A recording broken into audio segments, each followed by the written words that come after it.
साथ संगत जी बड़े प्यार से कहना जी, धन निरंकार जी। महापुरुषों, हम जब अपने जीवन को जीते हैं तो पता नहीं क्यों कभी कभी हमें भय लगता है, किससे और किस बात का, और आखिर क्यों हम समझ नहीं पाते कि हमें भय किससे है, क्यों है और किस लिए है। तो आइए जानते हैं, इसी पर करते हैं चर्चा, बढ़ाते हैं ज्ञान को और लेते हैं माँ सुदीक्षा जी से रहमतें। दास निवेदन कर रहा है कि अगर अभी तक आपने चैनल को सब्सक्राइब नहीं किया है तो संदेश निरंकारी का चैनल को सब्सक्राइब कर दीजिए और बेल आइकन भी प्रेस कर दीजिए। महापुरुषों, भय, आसक्ति और क्रोध दीर्घ रोग हैं जो संसार के इंसान को लगे हुए हैं। भक्तों में इन तीनों ही विकारों का अभाव होता है। किसी प्रकार के दुख की संभावना से अंतकरण में उत्पन्न होने वाली घबराहट का नाम भय है। सासंगत धन संपदा नष्ट होने, दुर्घटना, आपदा अथवा मृत्यु आदि की आकांक्षा के कारण इंसान भयभीत रहता है। व्यक्तियों और पदार्थों के प्रति आध्यात्मिक लगाव आसक्ति है। प्रभु के प्रति आसक्ति प्रभु है, लेकिन पदार्थों में प्रति आसक्ति पीड़ा देती है। अपकार करने वाले अथवा अपने मन के विरुद्ध कार्य करने वाले पर जो उत्तेजनापूर्ण भाव उत्पन्न होता है वह क्रोध है। भक्त स्वयं को परखता रहता है कि पदार्थों के प्रति उसकी जो गहरी आसक्ति थी वह प्रभु की तरफ मुड़ी या अभी भी पदार्थों में ही उलझी हुई है। वह भय जो क्रोध से मुक्त हो पाया या अब भी उन्हीं जटिल विकारों में जकड़ा हुआ है। कहीं वह भेड़ चाल में फंसा हुआ विनाश की ओर तो अग्रसर नहीं होता जा रहा है। महापुरुषों, गणित के अध्यापक ने कक्षा में छात्रों से पूछा, भेड़ों के एक झुंड में 100 भेड़ें हैं, एक भेड़ कुएं में गिर गई तो बताओ कितनी भेड़ शेष बची। सरल से प्रश्न का सहजता से उत्तर देते हुए बच्चों ने कहा 99 भेड़ शेष बची। तभी भेड़ों की आदत से परिचित एक बच्चा खड़ा होकर कहने लगा, सर, एक भी भेड़ नहीं बचेगी।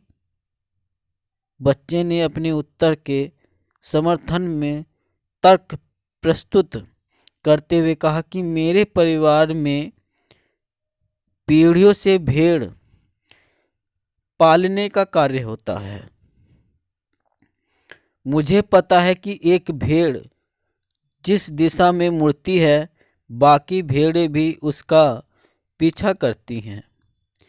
इसलिए जब एक भेड़ कुएं में गिरी तो बाकी भी गिरती चली जाएंगी। यह स्वभावगत जटिलता है। महापुरुष कहते हैं, भक्ति करे कोई शूरमा, यानी स्वाभाविक है कि भक्त का स्वभाव भेड़ वाला नहीं शेर वाला है, भय वाला नहीं निर्भय वाला है। एक शेर का बच्चा अपने परिवार से बिछुड़कर भेड़ों के बीच चला गया।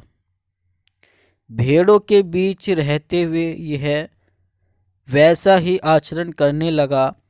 एक बार नदी में पानी पीते समय शेर ने देखा कि भेड़ों के बीच में एक शेर का बच्चा भी पानी पी रहा है।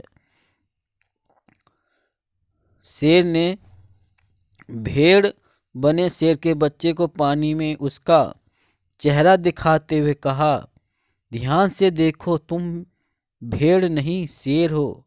तुम्हारी औकात भेड़ वाली नहीं शेर वाली है। वह शेर के साथ स्वर मिलाकर धाड़ा तो सारी भेड़ें भाग गईं। तू शेर है, मैं भेड़ नहीं, यह एहसास भेड़ को नहीं शेर को ही कराया जा सकता है। ठीक वैसे ही जैसे ब्रह्मा का ज्ञान मानव को ही दिया जाता है, अन्य किसी को नहीं। यह एहसास शेर करवाता है कि तेरी औकात भेड़ वाली नहीं शेर वाली है। जिसे कुछ काल के लिए तू भूल गया था और भूल में और मूल में भूल के कारण तू धारने की जगह मिमियाने लगा। जिस तरह शेर निर्भय है, भेड़ भयग्रस्त, उसी तरह ब्रह्मज्ञानी भक्त भी निर्भय है। और मनुष्य भयग्रस्त भक्त को पता होता है कि जो कुछ भी हो रहा है वह प्रभु की अधीनता और नियंत्रण में हो रहा है। अगर कोई यह उत्पन्न करने वाला स्वरूप सामने आ भी रहा है तो यह सतगुरु निरंकार की कृपा से सामान्य हो जाना है। महापुरुष इंसान को ही कहा जा रहा है कि हे इंसान तू इंसान बनने किसी जीव जंतु को नहीं कहा जाता। जैसे कि अभी आपने सुना कि एक शेर को ही उसे कहा कि तू शेर है, तेरी औकात शेर वाली है भेड़ वाली नहीं। तो ऐसे ही इंसान को कहा गया है, कह रहे हैं महात्मा कि तू इंसान वाला कर्म कर, तू इंसान है, जानवर और पशु वाला नहीं। ये जो मानुष तन मिला वो सतगुरु ने जो दिया, इस पर हम विचार करें कि हमें ये मानुष तन क्यों मिला और जिसके लिए हम मिला हम उसे जान नहीं पाते। भेड़ की तरह उसमें रहकर हम मिमियाने लगते हैं।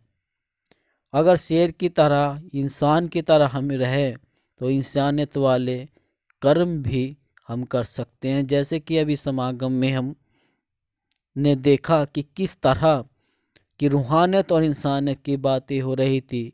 रूहानियत और इंसानियत संग संग। तो इंसान को कहा जा रहा है तो इंसान बन और इंसान बनकर इंसान वाले कर्म कर।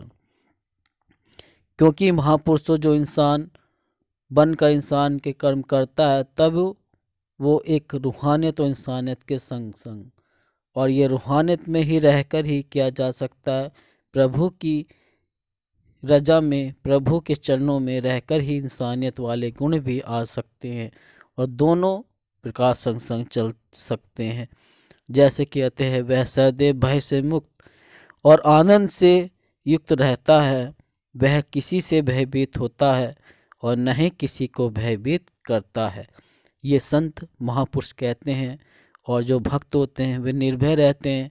उन्हें जन्म मरण का, मृत्यु का, घबराहट का, किसी तरह का भी कोई भय नहीं होता है।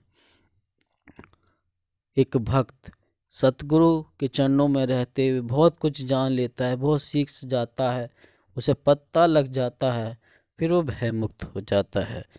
तो महापुरुष दास निवेदन कर रहा है कि नहीं किया अभी तक चैनल को सब्सक्राइब, तो संदेश निरंकारी का चैनल को सब्सक्राइब कर दीजिए और बेल आइकन भी प्रेस कर दीजिए। महापुरुषों दास मैं फिर मिलता हूँ अगली नेक्स्ट वीडियो में। आपके चरणों में दास का प्यार भरा धन्य निरंकार जी।